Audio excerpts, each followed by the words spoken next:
एक भिखारी एक दिन सुबह अपने घर के बाहर निकला।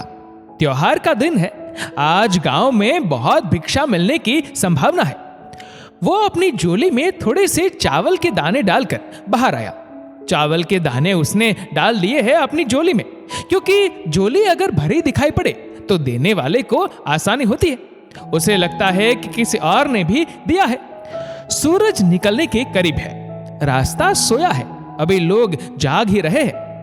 मार्ग पर आते ही सामने से राजा का रथ आता हुआ नजर आता है। सोचता है आज राजा से अच्छी भीख मिल जाएगी।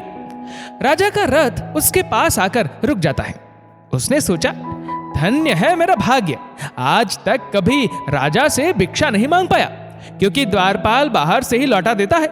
आज राजा स्वयं ही मेरे सामने आकर रुक गया है। भिखारी ये सोच ही रहा होता है, अचानक राजा उसके सामने एक याचक की भांति खड़ा होकर उससे भिक्षा देने की मांग करने लगता है। राजा कहता है कि आज देश पर बहुत बड़ा संकट आया हुआ है। ज्योतिषियों ने कहा है इस संकट से उबरने के लिए यदि मैं अपना सब कुछ त्याग कर एक याचक की भांति भिक्षा ग्रहण करके लाऊंगा, तभी इसका उपाय संभव है। तुम आज मुझे पहले आदमी मिले हो, इसलिए मैं तुमसे भिक्षा मांग रहा हूं। यदि तुमने मना कर दिया तो देश का संकट टल नहीं पाएगा, इसलिए तुम मुझे भिक्षा में कुछ भी दे दो।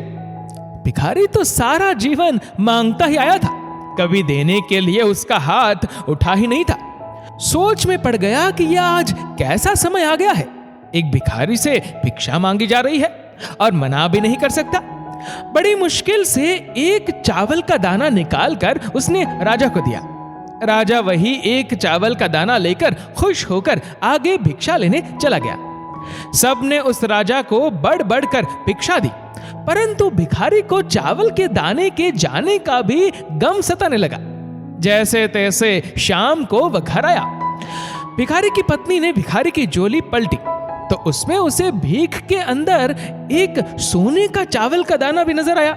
भिखारी की पत्नी ने उसे जब उस सोने के दाने के बारे में बताया तो वह भिखारी छाती पीट के रोने लगा। जब उसकी पत्नी ने रोने का कारण पूछा तो उसने सारी बात उसे बताई।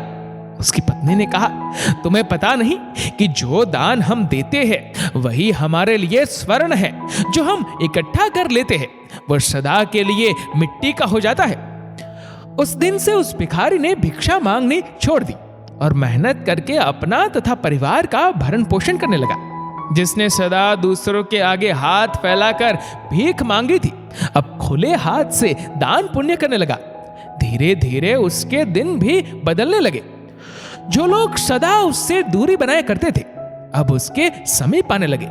वो एक भिखारी की जगह दानी के नाम से जाना जाने लगा। इस कथा का सार यही है, जिस इंसान की प्रवृत्ति देने की होती है उसे कभी किसी चीज की कमी नहीं होती, और जो हमेशा लेने की नियत रखता है उसका कभी पूरा नहीं पड़ता। दोस्तों, इस वीडियो को लेकर आपकी क्या राय है नीचे कमेंट करके जरूर बताएगा। और अगर आपको वीडियो अच्छा लगा हो तो इस वीडियो को लाइक करेगा, शेयर करेगा ज्यादा से ज्यादा लोगों तक। और ऐसे ही और भी स्पिरिचुअल वीडियोस के लिए सब्सक्राइब करें हमारे यूट्यूब चैनल को और फेसबुक पर फॉलो करें हमारे पेज को। धन्यवाद।